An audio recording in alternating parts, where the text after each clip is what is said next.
to get your name in the hat, this is kind of the coolest part about it. You don't have to be an influencer. You don't have to be a celebrity. You don't have to be anybody but a hunter. When guys get selected for this show, whether they have 1 year experience or 20 years experience, like at the end of the day, they're kind of competing against themselves.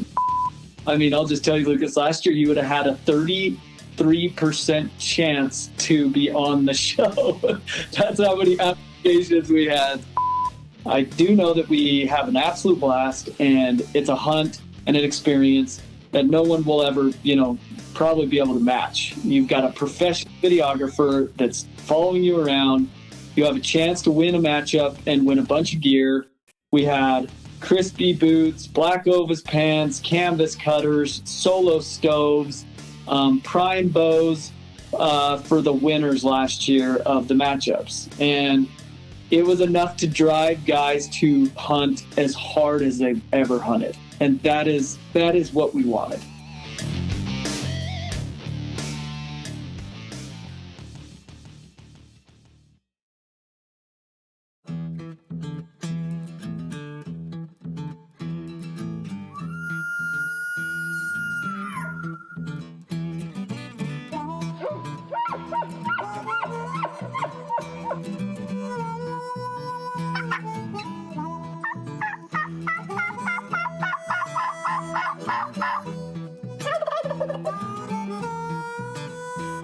Welcome to the RNA Outdoors podcast, hosted by Lucas Paw. Our purpose is to help educate and inspire within you a renowned passion for the outdoors. So join us as we speak with experts in the industry to share insight and knowledge that helps make hunters and anglers more successful.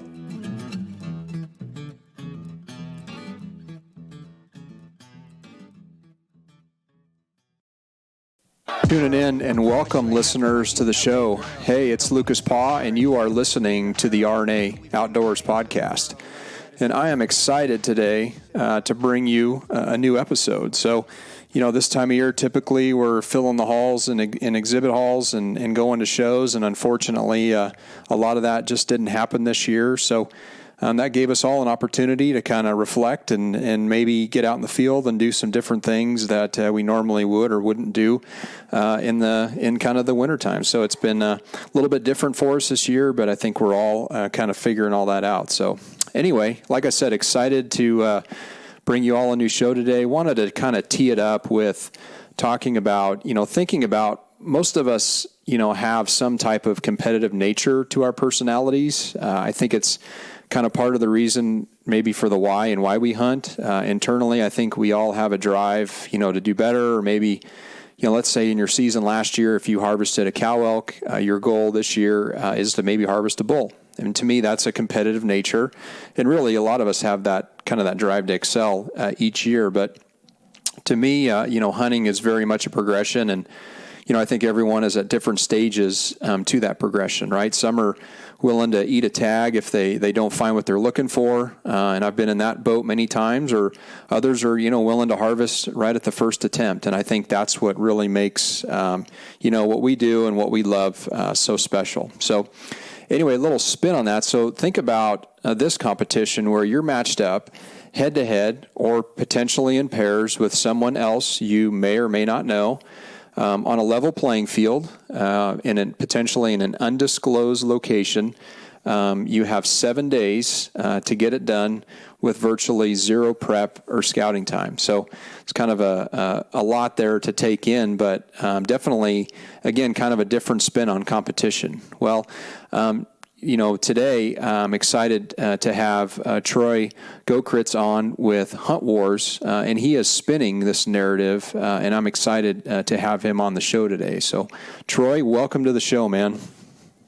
Lucas, thank you for having me. That was a great intro. Like out of all the podcasts I've done, that was a really, really good intro to kind of what Hunt Warz is. Yeah, man. again, excited to talk about this. Just real quick, I'll kind of lay a little bit of foundation. I know we connected here recently, and I know your concept you're going to talk about is, I wouldn't say hot off the press, but it's relatively newer, and you wanted to connect and just kind of talk more about it. And as I've read more about it and just really found it fascinating at kind of what your concept and what you're doing is. So maybe what you could do, Troy, is just maybe lay some of that framework and groundwork for everyone just to understand kind of what Hunt Warz is. Yeah. So you kind of hit it right on the head. How many times have you left the trailhead the same time as some other group, or you got back into your spot and found another camp, or you decided to go up a new canyon and found boot tracks on the trail ahead of you. And you've always, in the back of my mind, it's always like, all right, I guess it's us versus them. And we'll see who can get it done, who can go farther, who can be more strategic, who can, strategize and use our skill set that we've been able to accumulate over these years of experience and be successful in public land hunts. And like you said, that's kind of the preface for Hunt Warz. And so when you talk about a hunt and you talk about hunting in competition, every time that we step in the field, I know that we don't feel like, hey, we're against the other hunters. We're against, ourselves, and it's kind of more of a golf mentality. That's kind of what Hunt Warz is a level playing field. We've gone out and got some really awesome landowner tags that you're actually hunting on public land, and you don't know where you're going until about a week before your hunt. You'll know the unit, so you get some intel that way and some e-scouting in. But most of our hunt athletes, is what we call them, all of them have never stepped foot in their hunt unit until a day before the hunt. And we give each team 1 day of scouting when they get to camp, and they get to go out and peruse the area and get ready for their 7-day competition. And then we have our film crew in camp. We have our chef. We have everything set up for them throughout the hunt to be successful on that end, where they don't have to think about food or, gear or this or that. And they go out and compete as hard as they can. And the whole goal with this is to see and prove that guys will hunt harder, knowing that there's something more than just the end result that we normally have hunting, and do it in a fun atmosphere, and do it in a fun, meeting new people in camp atmosphere. Mm-hmm. Yeah, so I could just imagine being, maybe someone who is more of a novice hunter and someone who, like you say, maybe is very skilled, but to be able to show up to a location and have, from what I understand, you can explain it more, have tags, licenses taken care of, food, drinks, essentially lodging with however the accommodations are set up, and some gear. I mean, that kind of sounds like a pretty good deal to either someone who, again, has hunted for a long time, or maybe someone who's only just started hunting here in the last few years. So I don't know, maybe you could speak to kind of what's included in all this, or maybe even before that, what would they do to actually get, their name in the hat for something like this? Yeah. So it all kind of started back when, I watched a really cool show back in the day, and I think they're still doing it. I don't know. I think it's the Kiefer brothers, but they do a show called Dropped, where they were dropped off in an area in Alaska, and they had, the one I saw was in Alaska, and they had to kind of not survive, but they were hunting, and they were trying to kill a moose, and I think they were trying to get to another location. And I thought, what a cool concept, but what if you put a spin on it and you did it where everybody had a chance to draw the hunt, and everybody, you randomly draw teams, and you put these guys in areas that they've never been before, and then you see where, how successful they can be. Because Instagram and social media platforms have kind of made it where now you can post a picture of your bull, which we all love to see, and you can tell your own backstory, whether that's true or not true. Like, that's really what it is. And you can tell, maybe you scouted for months and months and months, and you knew that area. But if you kind of took all that out of play and you said, we'll supply the tags, we'll supply the food, we'll supply the camp. We have Davis Tents as our sponsor. We went out and got a bunch of cool gear sponsors to set up camp, peak refuels for, if you're going to go spike out. And we've given these guys the opportunity to show up and really test their skills in a new area with archery equipment or rifles. We've got kind of all different types of competitions. And so to get your name in the hat, this is kind of the coolest part about it. You don't have to be an influencer. You don't have to be a celebrity. You don't have to be anybody but a hunter. And what we do is we do a random selection. So you go to huntwarz.com, you hit apply, and you pay $100 to enter your team. And that puts you in the hat for our drawing. We do our drawing in mid-June, and we have 12 teams for season 2. Last year we drew 6 teams, and then we did a dedicated, an actual celebrity hunt that we added on later. But we selected 6 random teams last year. We had 4 archery elk teams and 2 mule deer teams. And then we did a celebrity matchup, which was Aaron, which we call a brand matchup, which is Aaron Snyder of Kafaru versus South Cox of Stalker Stick Bows, which I know South is from California, I think, or Nevada, right out there somewhere. Northern California. Yeah. Yeah. And so it was cool to have those guys in camp. But our first season was New Mexico, Unit 16C. We bought all the tags, we set up camp, and we had the hunters show up. And we had teams. We had an inexperienced matchup, which we had 2 teams that had less than 5 years experience hunting elk, and they matched up. So, one question I often get is, okay, what if I am not, a seasoned hunter? And if you're randomly drawn, we do our best to match you up against another, unseasoned hunter so that the matchup actually makes sense. And then the second matchup of our archery elk hunts last year were 2 really experienced teams, one from Colorado and one from Montana. And they were just, 2 brothers and 2 buddies, 2 brothers from Montana that are construction guys and 2 buddies that are, do a little of this and that in Colorado. And we matched those guys up, and it was an absolute riot. Like, we had so much fun in elk camp. These guys had to learn the terrain, learn the different calling techniques, learn, how to hunt water as opposed to not hunting water where they were from. It put them kind of in an element that they weren't used to. And we videoed and captured all of that and kind of put it into our show. So our show's, educational, exciting, fun to watch, and it's new personalities every matchup. Wow. That's super cool. So you guys did season 1 last year, and you kind of went through, I'd say, maybe more of your inaugural year, and you had a few elk hunts, a few deer hunts, and then the celebrity hunt. And so kind of based on that, so now you talk about, coming into season 2, where you're talking about featuring 12 teams, obviously more than last year. What all opportunities or hunts are you guys providing this year versus what you guys provided last year? And another great question that I often get. So this year we've even added a few more hunts. I mean, I'm an archery elk lover. I love archery elk season. So we will always do archery elk. We've got a little spin on it this year. So last year, our season 1 was just a pure 2-on-2 competition. And the scoring metric was the total gross score of the animal that they harvested.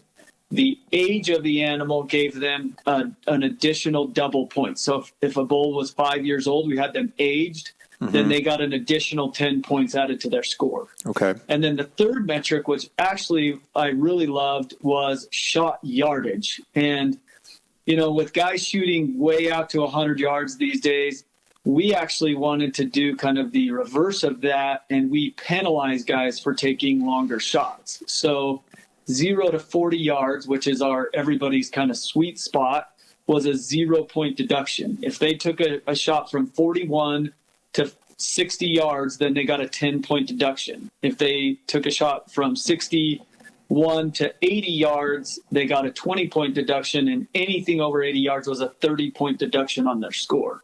Okay. So even though they tagged out and they had a good score, of a bull, and it was a mature bull. If they shot it from a distance, they got penalized from it. It was a farther distance, and that proves truly who is the best caller, hunter, skill set, and that's what we wanted to kind of bring to light. So that was kind of the first season scoring metrics, and we did that for our mule deer and for our elk matchups. In season 2, we actually added an antelope hunt. So now we'll have 2 teams that will be antelope hunting. And we are going to actually do a really cool speed round on speed goats. So instead of the score being just who can kill the largest, we're actually going to set a minimum that is about the average or a little above average scoring antelope for that unit. And the team that can actually tag out first above that score will win that matchup. So it's actually kind of a speed round, but you have to shoot a minimum size antelope. So that's the antelope matchup. We then decided to go ahead and do King of the Camp is what we're calling it for our elk hunts for season 2. And how we'll feature that is all 4 teams will show up.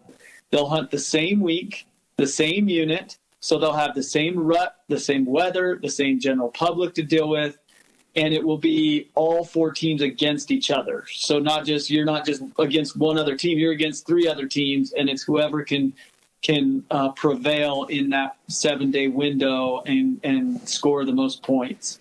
And then our mule deer matchups this year are going to be rifle mule deer matchups, and they will be the traditional 2 versus 2 matchups like we did last year, but we're adding that rifle instead of that archery like we did last year. Mm-hmm. So those will be rifle permits. And then we have a fast and furious duck hunt that will be 2 teams going and competing in a 2 or 3 day duck hunt, which will be an accumulation of points on species, limits, shots missed. And we'll have a fun, kind of fast and furious round of duck hunting to kind of end out season 2. Wow. So busy schedule. Sounds like you've added the antelope hunt, and then added the additional elk hunts and in the duck hunt in December.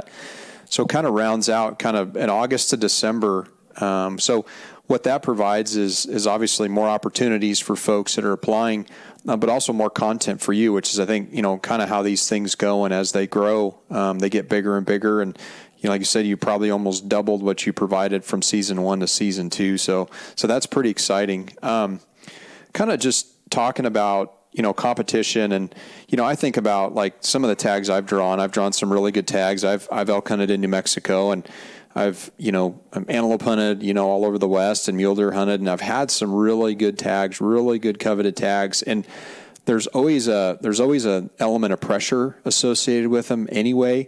Like last year I drew a Nevada deer tag and I had 10 points that I burned, so yeah. I had high expectations, right? And I ended up, shooting a mid to high 160s class deer. It was the best deer that I saw. And I wasn't happy with it, but, at the end of the day, it is what it is. But we tend to put internal pressure on ourselves, right? And when I talk about that progression where everyone's at, but then I also think about, someone who is probably only been doing this for maybe 2 to 3 years, right? And throws their name in the hat and they get selected, and their buddy and them are going to go hunt with, 3 other teams in New Mexico on an archery elk hunt, essentially on public lands. Is there any, in terms of kind of how you line folks up to ensure that, I wouldn't say it's fair, but the fairness to me, as you talked about, it's all going to be kind of on a level playing field. So, there's really not a lot of time to scout. There's really not a lot of time to prepare for the hunt. But what could somebody do to maybe prepare for something if they weren't, as I would say, maybe as a skilled hunter, as some that may, that, like I say, have been doing this for a long time, and heck, you could put them anywhere and they'd figure it out. I don't know if you have any feedback there or comments on that. Yeah. So, last year when we did a random drawing, it ended up being, where we had a couple of teams that were a little newer to hunting and a couple teams that were, more experienced. And so it was kind of naturally, we just kind of match those teams up so that everybody felt confident in, the hunt that they were going into. the funny thing is you think about this and you think about, and not to play spoiler or anything on our episodes, because they're going to be starting to come out here at the beginning of March. But, when guys get selected for this show, whether they have 1 year experience or 20 years experience, like at the end of the day, they're kind of competing against themselves. And there were plenty of opportunities where guys would have won matchups if they just would have, one or two of the matchups would have just shot an animal. It didn't have to be a 400-inch bull. It didn't have to be like, I think once you see the episode, you're like, holy cow, if these guys would have just shot that raghorn, they would have won. Mm-hmm. And I think that sometimes we do get wrapped up in, I've got to go to that next level. And a lot of the hunts that we go on, they're not like, they're not chasing 350, to 400-inch bulls. But these are units that are going to could take guys, they have less than a 2% or less than a 1% chance to draw. And so we wanted to give them an opportunity to draw our tags and probably be a little better odds than that. Like last year, I'll just tell you, Lucas, last year you would have had a 33% chance to be on the show. It's pretty good odds. How many applications we had. So I'll take those odds. We didn't have a ton, and everybody always thinks it'll never be me. And then next thing you know, your name comes out of the hat, and you'll hear the guys talk about it on season 1. They're like, I applied because it's $100. Like, it's not going to take food off the table. It's less than what you usually put in for, to put in for an out-of-state tag anywhere in the West anyway. And so for them to come out, they have all their food. Basically, the only thing that's not covered in season 2 is them driving out there or flying, however they choose to get to camp. But gotcha. Everything else is covered. We have gas in camp. We think of everything: gas and firewood and tents and food. And we have an absolute riot. And it's really fun because all the teams go out and compete really hard all day long. And then what we do is we have them all come back. And it seems like it's just a really fun atmosphere at camp with new guys, getting to know each other and becoming friends around the campfire and sharing, stories and just that camaraderie that comes with hunting. Mm-hmm. You can still be competitive and still be, have a good time. Like that's what the show's all about.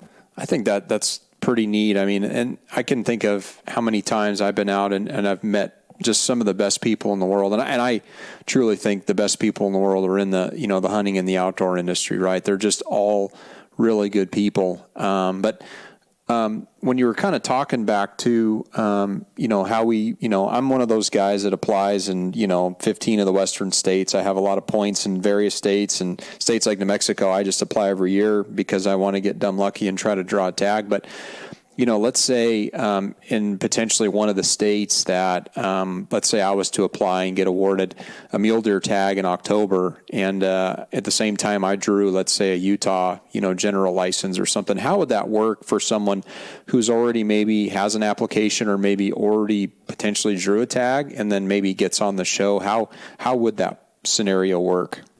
Yeah, we haven't had that happen, obviously, yet, but I've kind of thought through that. I think of it this way. If let's say that you drew a New Mexico deer tag, and let's say you also drew for the Hunt Warz New Mexico, hunt. Let's say that New Mexico is the tag, and that's the hunt that you got drawn for Hunt Warz. First off, we would see if your mule deer tag is okay to swap out for a landowner. Most states will allow you to turn back in your tag. Now, I know sometimes it's, like at a little bit of a discount. I think you get like maybe 80% back sometimes. Mm-hmm. And we would just kind of coordinate with that hunting group and say, listen, this is what it is. You drew. If we can't move them, or, if the worst case scenario happens that they have to turn their tag back in and maybe eat a couple $100 or $100, but go on Hunt Warz. That's why we actually decided to cover the cost of the licenses. So we reimburse the guys once they buy their licenses. We reimburse them for that, so that there is literally no expense. And so if you drew a New Mexico tag, turn it back in, only got 80% of your money back, We then bought you your license for Hunt Warz. You're out $200, but now you're on the show. Gotcha. And you're in a unit that's going to be, a really good unit. The guys are going to be chasing some awesome mule deer, and I think it's just going to be an absolute blast. So I'm sure we'll cross that bridge some point where somebody's drawn a tag and also they get drawn for Hunt Warz, and we'll do our best. We moved one team off the mule deer or elk and onto the mule deer hunt last year because they felt more comfortable doing mule deer. When we drew them, we're like, hey, we drew you for the elk tag, but they're like, hey, we feel a little more comfortable hunting mule deer. So we accommodated that, and we'll do that as much as we can because we want people to feel comfortable and confident and excited. And so that's why we do an interview process once we draw all the names. So just being drawn doesn't necessarily guarantee you being on the show. Mm-hmm. We do an interview process and make sure the hunt dates and the hunt works for you. And if for some reason it doesn't work out, then we just refund your $100 and we draw a new name out of the hat. Gotcha. Okay. So maybe we can just kind of go through the process, and you've done a great job kind of outlining it. So someone could go online right now, apply for $100, put their name in the hat. Okay. And then come, I think you said June, pick the names. Okay, so let's say Lucas's name gets pulled out of the hat. So what would I expect next, or how would that process work from kind of that June time frame? Let's say I was doing an archery elk hunt in September, right? That basically gives me 2.5 months to prepare. What are you guys telling your participants at that point? Yeah, so the nice part is if you follow us on Instagram, you're going to see we do giveaways every week. So you're applying not only for the hunt, like the actual team hunting competition, but you're also applying for every giveaway. So we're giving away this week, it's Onyx VIP memberships. Last week it was $200 worth of peak refuel. The week before it was sheep feet, orthotics. We try to keep everybody engaged and excited.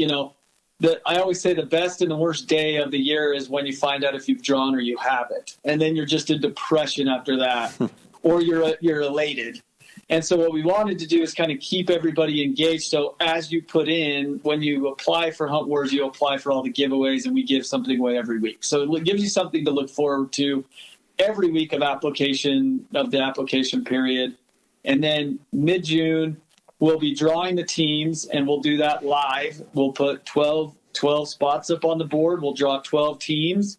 Guys can tune in live and see that their name's been drawn or hasn't. And then we immediately start reaching out to those teams and set up their phone interviews, their Zoom calls to make sure they're the right fit and that they, can make the hunt work. And at that point, you'll immediately get a new prime bow if you're an archery hunter that you'll be shooting on the season. So we actually have a really great sponsor in Prime, and they're going to supply bows for each one of the guys to shoot for 2.5 months before they show up, or 3 months, I guess, is kind of mid-June, July, August, September. So 3 months they get to shoot those Prime bows for their elk hunt. And we immediately, whatever gear that we have sponsored that needs to get out to them, we immediately ship that out to them. They will then be, we'll go through the process of expectations, which are as you're getting ready for the hunt, Lucas. Like I love, today even I watched you post something about you running up and down the giant hill on the coast, and I'm thinking that type of stuff is really cool for guys to be following along the teams that are chosen. So we'll have each team kind of, hey, post your shooting, your workouts, send it to us, and we'll post that on the Hunt Warz page so that guys can kind of keep tabs on the contestants for season 2. Okay. Yeah. So there's a little bit of I would say, maybe peer pressure there a little bit, which can come with any of these, and June's a great time because a lot of times, for those that are applying in most states, you're typically, May, June, July, you're figuring out what tags you're drawing. So that typically is the motivational time of the year where someone's like, I just drew a sheep tag in Idaho. That means I probably need to get my butt in shape. So June seems like, a great time to kind of award those. And so So maybe fast forward that. So that happens. You notify the participants. You do the interviews. Okay. So at that point, let's say you lock in the contestants for where they're going to go. What happens on, I would say, day one when your contestants show up to elk camp in 16C in New Mexico? I mean, what is it they should be expecting, or what is it they're going to come actually into? Because I'm sure there's a lot of questions. How does all this work? Yeah. Do I need to bring my gear? It sounds like you provide them a bow, but what happens when they show up to elk camp? Yeah, so even just rewind even a tad bit more. So we do have a awesome sponsorship with Onyx and an awesome sponsorship with Hunt Fool. And Hunt Fool signs them a mentor or an expert, and they will download them with as much information as they can on the unit so that they can be e-scouting that unit for the next 3 months. They're not allowed to step foot in it, but they can e-scout it. Mm-hmm. And we'll capture kind of I want to capture some of that this season because I think it's important for people as they're getting ready to go hunt a new unit. That's probably one of the most asked questions is, what do I do when I draw a new unit? Or what do I do when I want to go find a new unit because mine's, packed with people. And this is going to kind of show that skill set naturally. But then about a week or two before camp, we send them an Onyx, waypoint, and camp is all set up for them. We've already been talking to them pretty much every week. We have a call with all the contestants and, how is everything feeling? How are you guys feeling about the area and the unit? And have you found some new areas? Have you called around? Have you done this? And so we kind of check in with them pretty much, multiple times a week. And so they're in the loop on what gear is provided as opposed to what gear they need to bring. And as this show grows, I never wanted us and the sponsorships to hold back how many teams we can do a year. And so as the show's grown, you got 12 teams, which is 24 guys coming out to hunt. We're going to put a lot more emphasis on the prize packs and a little less emphasis on the gear that's actually provided in camp for them. And that also, kind of bodes well for the contestants so they can use their own gear. Mm-hmm. Everybody's comfortable and knows what gear they are going to be bringing and what they need for that hunt. And so we do supply a little bit of a help gear list, like, hey, these are some things that you probably want, to think about bringing. But for the most part, they'll be able to bring all their own gear. And it just seems like the hunts, it keeps the teams more individualized. And as weird as that sounds, you watch a hunting TV show and everybody's in the same camo. Everybody's wearing the same, bino harness and the same optics. And it kind of gets, you lose personalities a little bit in that. Mm-hmm. And I never want to lose that with this show. And so, if somebody's wearing Cryptek and somebody's wearing Sitka, like, good on them. Like, cool for those brands to get, looked at during our show. And mm-hmm. we've kind of reached out to most of the manufacturers and said, hey, we're doing this show and we have guys on our show that are going to be with your gear, and nobody's really, objected to it. So that's kind of been a really cool thing. But yeah, you show up to camp. We usually have you show up a day or two early. You'll know exactly the time and day you need to be there. You'll know the place you need to be. We'll be ready for you. We usually have them come into camp and we start filming immediately. A lot of the times we'll send a GoPro to them so we can capture some of the excitement of them driving out to the area.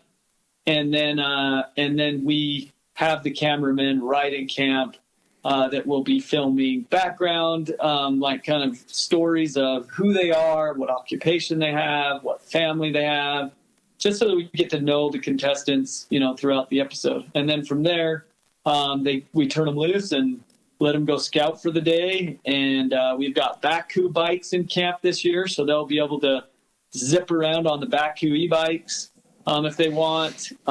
We've just got, cool stuff. They bring their own vehicles. We haven't got the Polaris sponsorship yet. I'm working on that one, but for right now they can either bring a Razor or a truck. It's kind of up to them. And that way they kind of are comfortable with their own stuff. So gotcha. That's kind of what to expect. And then we come back and we have a giant sweet dinner and we all get excited for the next morning, and then it's game on, thumbs up. No, that sounds neat. When you talk about kind of the authenticity of hunters and kind of what makes people who they are. A lot of it is the gear, and it's what you like and what you tested and what you use. And I think that's what makes the industry so advanced in what it has been, because there's so many companies pushing each other. So example, if you guys get a bunch of loopholed optics, right, and rangefinders, well, if I'm archery elk hunting, I want to have, my Leica rangefinder both in my binoculars, but also my handheld, right? If I'm using a new setup that I've never used before, I'm going to have to get used to that, right? So being able to individualize some of it, I think is one, to your point, it does make it more authentic, but it also, that's what folks are used to. Now, does it put everyone on the same playing field? There may be someone that shows up that doesn't have any of that stuff, right? Or is still using, maybe lower end camouflage and, has maybe, some cheap binoculars. So that could be the best thing, right, for somebody like that. So I think that's pretty neat that you guys, provide the gear like that and give everyone that opportunity to have that. I think that's pretty cool. So. Yeah. And actually just to add to that, you talk about like a lot of the outfitters get giant discounts off of stuff. Well, instead of us going and asking companies to throw in 32 sets of camo or something, what we're trying to do is we're going to go out to companies and say, hey, for Hunt Warz contestants, which is 24 guys, can you give us like a heavy discount, even better than anybody else, that they can go buy gear for their hunt. And so that's actually, I think, even worked better, because then guys get to kind of pick and choose, and they get to kind of go on a little shopping spree that they would never have that type of discount. And the companies still feel really good about, they're not totally out that gear. So yeah, it does. It gives, and we're securing a lot of that this year. And then, like I said, the prize packs were cool last year. We did prime bows in the prize packs last year, and that was mainly just because we didn't have enough time to get the bows in the guys' hands to shoot. And so this year we're going to try it. We're going to try the archery hunts for this fall for the elk hunts and see how it works. See the prime bows going out and seeing guys then shooting their prime bows. And we're just kind of testing stuff as we go. And I don't think I have all the answers, but I do know that we have an absolute blast, and it's a hunt and an experience that no one will ever, probably be able to match. You've got a professional videographer that's following you around. You have a chance to win a matchup and win a bunch of gear. We had crispy boots, black Ovis pants, canvas cutters, solo stoves, prime bows for the winners last year of the matchups. And it was enough to drive guys to hunt as hard as they've ever hunted. And that is what we wanted. Yeah. Well, and that incentive like that, I think, one, just to be given that opportunity, but two, to that point, there's still that internal competitive nature to a lot of us that, you're right. We don't want to let maybe our partner down who we're hunting with, but we also don't want to let ourselves down. And so I think that definitely adds a different element to the hunt that, like you say, just drawing a tag and doing it either by yourself or maybe with a buddy is definitely different. But I wanted to just go back to your comments about, videographer and being on camera. That's a whole different world. And I've done a few shows. I did actually, you were talking about New Zealand. I went down, and when I shot my tar and red stag, we did a video down there with Sportsman's Warehouse, and it's just different because there's everything that leads up to the actual harvest of the animal, and then there's everything that happens behind the scenes and the setup and the staging. And funny enough, on my hunt in New Mexico, when I did hunt New Mexico, I did hunt on the tail end of Randy Newberg. He had the same tag as me, so he had the first season tag. So I showed up about 5 days left with his hunt, hunted with him for 5 days, and there was kind of that that whole piece to what he does with his public land hunting, and then I had my hunt on the second season. But when you do those different hunts like that, where there is video and different personalities, and you get the frustrations, you get the highs and the lows, you get if someone does arrow a bull, it's the best thing in the world. And then you get the guy that, calls the bull in and shoots over its back, and then he's just a wreck for the next 2 days. And it almost becomes like reality TV. But I don't know what maybe how season 1 went and maybe what your thoughts are around kind of that whole videography process and kind of what that does for the actual hunt. Yeah, it throws, when you think about hunting competitions, and there's been a ton of hunting competitions, really. You got big buck contests in different states and this and that. But the things that always make me reluctant to put in for those are you can't control the circumstances. You don't know if somebody's hunting on public land. You don't know if somebody's hunting on private. You don't know a lot of it, and sometimes a lot of that stuff can be manipulated. And with Photoshop these days, you can manipulate anything. So what we wanted to do is kind of level the playing field and then take that out of it where we could control that circumstance. So I went and partnered with Make Your Mark Productions. Those guys are absolute stud hunters. I wanted videographers that were hunters because there's just little nuances and details that you have to pay attention to if you're hunting and you're trying to film it. And so the first thing that we do is we always prep everybody, about the cameras. And the cool part about our show is the cameras are built for just capturing you and your buddy hunting. So a lot of our stuff, you're not going to see them talking directly into the camera unless they are dinking around with the cameraman and laughing about something or whatever. But most of the time, they're just hunting, and we're just capturing it. We're there to capture it. And in season 1, we had 4 videographers in camp, and so we had 2 videographers with each group. We had one with the shooter and one with the caller. And why that was, really important was a lot of the times when you're elk hunting and you're calling for your buddy, you're 100 yards, 110 yards behind him. And trying to video that can be frustrating, to say the least. And so we went above and beyond. We got really high-end cameras. I wanted it to be a really high-end show that you can tell is, professionally filmed. And we spent the extra money to have 2 videographers with each group. So you're going to get some really cool angles of the caller calling and the shooter and what they're seeing. And I'll just tell you, in one scene, you have the caller that's got a 360 class bullet broadside at 25 yards, and the shooter has no shot. And it is the essence of hunting. It just gets me excited to talk about it because of all the cool things that happened in season 1. The highs, the lows. We do have a draw blood rule.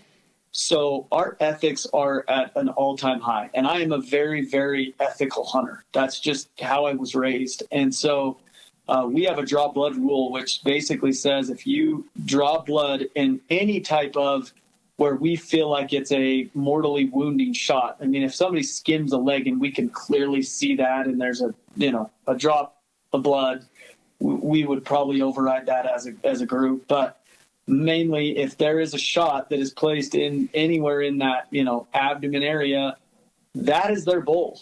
And they have to hunt that, or that's their buck. And they have to hunt that for the rest of their time until their time runs out. And so we were kind of talking, me and you, Lucas, about what happens if they don't tag out. What happens if we have 2 teams that don't tag out? Mm-hmm. And in Hunt Warz fashion, we always declare a winner. And what I mean by that is at some point, we had 2 teams that didn't tag out. We did a archery shoot-off, which was an absolute blast. We had 5 arrows. And each team got to shoot. They each had to shoot from 40 yards. Each teammate had to shoot from 60 yards. And then they dedicated one teammate that had to shoot at 85 yards. And it was a scoring system. And that's how we declared our winner. And if you think about it, you have $5,000 worth of prizes on the line for 5 arrows.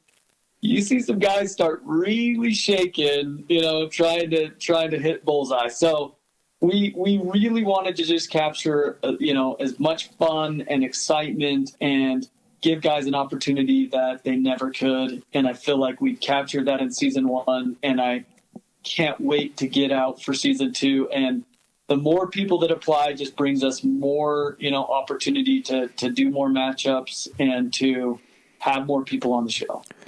Yeah, and I appreciate, you speak into that, because that was a question in my mind. So, everyone that's archery hunted has wounded an animal, right? We've all hit an animal, never recovered it. And, it's probably, again, if you're ever at the lowest of lows, that's it, right? When you've hit an animal, and whether you think you mortally hit the animal or not, maybe it was just a bad shot. For most of us, you spend a couple days, you try to, do the best you can. And it's just circumstances that happen. Jump the string, hits a branch. There's so many variables out there that can happen. But it's refreshing to hear that that's a part of kind of the ethical or the code of ethics in this, is that if you do draw blood and probably have good footage and video of it to try to go back and look and see was it a shot that was mortally woundable, or maybe if it was maybe just skiffed the top of the back and maybe didn't even draw blood, then that's something different. But I think that's important, especially when you talk about the platforms that this goes on, is that it is done in that format, because that's important, right? And I think that's really at the essence of what this sport is about doing the right thing even when no one's looking, and it's refreshing to hear that. So thank you. Yeah, and just to kind of circle back on another thing you mentioned with the videographers, whenever we talk about reality TV, it always seems like everybody cringes, because reality TV in what it's saying is usually, real, but with all the shows out there now that are reality, it's like the most fictitious thing and the most like dramatic, and, it's not real. But this hunting show is as real as we can make it. No second shots, no, you watch some of the hunting shows, and I get why they do it, in the cinematography part, and the, getting to the climax of the arrow getting released or the gun going off. You look at some of the camera angles and you're like, there's no way that guy is, that videographer standing there with the animal bedded at 30 yards. Like, and so you kind of like, in your mind, you're like, that angle doesn't work. Well, we don't have any of those angles. Like, I didn't want any redoing the shot. I said, if we don't get the shot, we don't get the shot. Like, you don't get the shot every time. And we tried to best outfit our guys with the best equipment that we could. You're going to see a lot of guys that stalk mule deer with GoPros on their head, because we couldn't get the cameraman in tight enough with them. So, or the cameraman sitting back with his phone scope watching, the guy sneak across the hill, and then you'll have GoPro footage as well. And we just wanted to make it, real, and we wanted to make it the highs and the lows. And I'll tell you right now, not everybody tagged out, and I'm actually really grateful for that, because that's not hunting.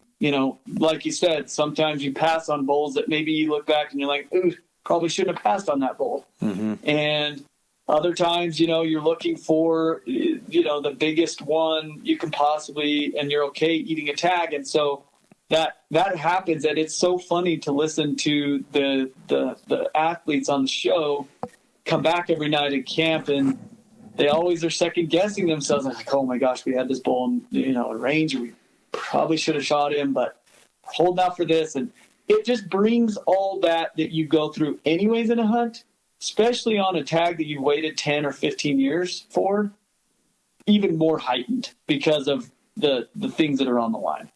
Yeah.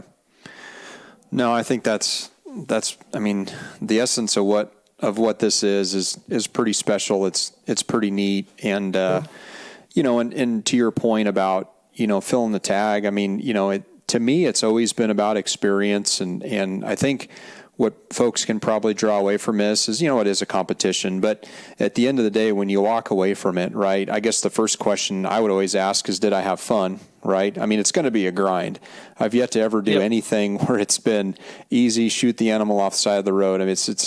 I never have luck like that. But, was it a good experience? Did you have fun? And I think at the end of all of it, if you do harvest and fill the tag, that just makes the experience that much better. But to be able to spend, 5 to 7 days on something that's essentially completely covered other than getting there, and being out doing the things that we love to do. I mean, I don't know that it really gets any better than that, right? And to me, the harvest is always, secondary to the experience for me, and that's just how I am.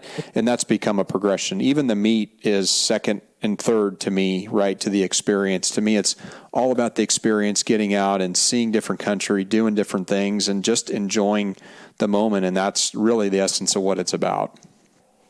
Well, and you think about, and I agree 100%. And when when I thought through this show and I thought through this concept, you think about, you draw a tag in Nevada. Well, you got to go spend another 500 and something bucks, for the license. And then you have to spend the gas, and you have to spend the food, and you have to, it's a pretty, and if you hire a guide on top of that, or you're doing it yourself, you're going to, there's expense to everything, and it does add or detract from the experience. And that's why we decided to cover pretty much everything we possibly could, because at the end of the day, it's giving guys experiences that they never might have been able to do on their own. Sure. And that right there, in season one, out of all the teams that we had come out, that was probably the most special. Is guys left camp hugging and laughing and sad. And I've gotten so many texts from all the contestants from season one that's like, just take me back. I can't tell you how special that was to be a part of that. So that's what we hope to bring. That's what your $100 is getting you an opportunity for, is to be in a situation where you can go and just have really, the pressure is kind of alleviated with what are we really out here? If we leave, we lost, but, we had an absolute blast, and we got to spend time as brothers or friends or, just kind of hunters out there. And I want to add one little thing on that. Last year, we had a team that called me 2 days before we were supposed to go to Arizona, and the guy blew his shoulder out at work. And he's like, listen, I can't pull my bow back, and I have to be here next week for surgery. And so we had to literally go on Instagram Live. And I told everybody, I'm going to be as transparent as I can. We had a team that had fallen out. So I'm putting everybody back in the hat. We're going to draw a name. We're going to call that team. If they can't go, we'll draw another name. And we'll just keep drawing names until we find a team that can go. And we drew a name and called this group of guys, the Thompson brothers from Cedar City, Utah. They had just been at a total archery challenge and just randomly were like, hey, let's put our $100 in. And, ended up getting to go on this amazing Arizona mule deer hunt. And within the span of 2 days, got ready, got down there, and we had an absolute blast. And it just goes to show you that the concept works. It's an absolute fun thing for us to put on, and I can't wait for the episodes to drop so people can all experience what we experienced. Absolutely. Troy, this has been a really cool conversation, and just to kind of, I guess, loop this back full circle. So you're talking about season one episodes dropping. Where can people find those, or what's the best platform for them to view those on? Yeah. So first off, our Instagram gives you tons of updates, which is just Hunt Warz with a Z. That way we're distinct. It's just Hunt Warz with a Z. You can actually view our show. Go subscribe to our YouTube channel, which is Hunt Warz TV. You can also go to Amazon Prime and you can search Hunt Warz and you'll see our episodes pop up there. And then the third, and one of our partnerships we're super excited about is Carbon TV. So we are now on their platform, and our episodes will drop on their platform as well. But those three platforms are where you can go view it. You can always check in on huntwarz.com. We have the latest updates on giveaways and, applications and if we're adding hunts. And that's one thing, you'll know with me, more the merrier. Last year, I didn't get to hunt all that much on my own because we were filming the show. We showed up September 1st, and we didn't leave New Mexico till September 25th. So this show has kind of become my life, and I've absolutely loved watching other people hunt, and I've spent as much time in camp as I possibly can. So that's kind of where you can view it. And we'll be dropping new episodes. We'll usually have anywhere from 3 to 5 episodes per matchup. So it's not going to be super quick and you don't get to see really what happened. Gotcha. Now that's pretty neat. And we were talking earlier about that progression, right? And you said, I don't get to hunt as much anymore because I kind of get to view success through other people's eyes. And that's the essence of people that get to a point. And, I do some guiding here in California, and it's the same way for me. I get to do plenty of my own hunting, but taking someone out for their first, let's say it's their first pig hunt or their first deer hunt, first animal they've ever harvested or experienced. I mean, there's something so special about that. That sometimes, when you view it again vicariously through somebody else, it's as fun or more fun.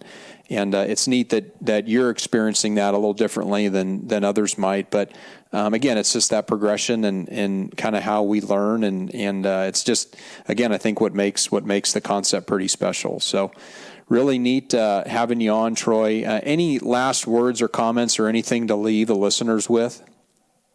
No, I mean, I'm super grateful. I've had a lot of fun, successful hunts in my life. And like you said, I've met some of my very best friends that I still keep in touch with in the backcountry of Montana or Wyoming or wherever we've been. And I just, as hunters, more so than anything these days, need to band together and find fun ways to reinvent the success and the things that we're doing. And so that was kind of, what spurred me to do this show. And thank you so much for having me on your show. And yep. I'm excited to bring this concept and make it something really special. Yeah. And, I think, just from kind of a collaboration standpoint, I think as you get material, I'm more than willing to, reshare, collaborate. And then I think as you do your stuff in June, maybe we can hitch onto that and do something, if there's anything we can help with. Just kind of an exciting concept, something different, kind of changes the narrative a little bit and something out of the norm. And it's fun to see, folks kind of doing stuff like this. So, yeah, thanks again, Troy. No, for sure. I actually think when the episodes drop, interviewing the guys from their standpoint of like, hey, what was your take on it? I interviewed them multiple times to make sure that we've gotten, the show better and improve on what we can improve on. But it would be fun to do that. Or, once we draw the teams, like talk strategy with them, like, hey, what's your strategy? Like, how are you going to treat this? Have you thought about what you're going to do day one? And I just think it's fun to kind of, dissect that stuff as hunters. And so, yeah, I mean, content for sure. We'll have our matchups up on and they can trash talk and do whatever. So for sure. All right, so huntwarz.com, and that's Wars with a Z, and then Instagram, you said, is a pretty high followed platform as well, so check them out there. And then, like you said, your matchups will be available on Amazon Prime, YouTube, believe Hunt Warz TV, and then recently just etched Carbon TV, which is also cool. So very awesome, very exciting. Troy, thanks again for spending some time with us. And good luck with this. And we'll follow along and just kind of excited to see the success and how everything goes for you. Thank you.